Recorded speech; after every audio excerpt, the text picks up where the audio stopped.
Bonjour, nous sommes la classe média et nous allons vous parler de l'affaire Harvey Weinstein qui a beaucoup fait parler ces dernières années. Harvey Weinstein, le célèbre producteur du XXe siècle, est à l'origine d'un grand scandale. Plus de 90 femmes l'accusent de violences sexuelles depuis 2020.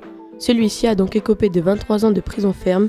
Ces femmes ont réussi à prendre la parole grâce au mouvement MeToo lancé par l'actrice Rose McGowan. Le mouvement social MeToo a connu ses débuts il y a 5 ans maintenant. Il consiste tout simplement à encourager la parole des femmes pour faire savoir que le viol et les agressions sexuelles sont plus courants et plus proches de nous que l'on le pense.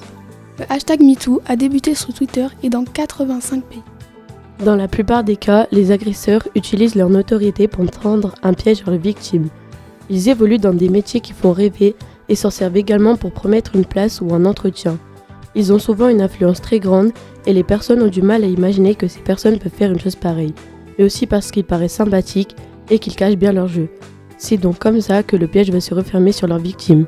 Plus récemment, l'actrice Judith Godrèche a dénoncé Benoît Jacot pour viol et violence sur mineurs.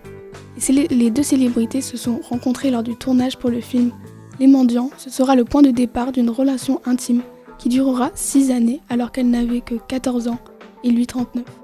Pour la suite, elle a libéré sa parole et a accusé Jacques Doyon. 5 ans après, la parole continue de se libérer comme avec les accusations contre Gérard Depardieu ou encore Patrick Poivre d'Arvor, qui sont soupçonnés de se servir de leur notoriété. Merci à vous de nous avoir écoutés et on se retrouve bientôt dans la classe média. Nous évoquerons cette fois-ci les jeux vidéo Pay to Win.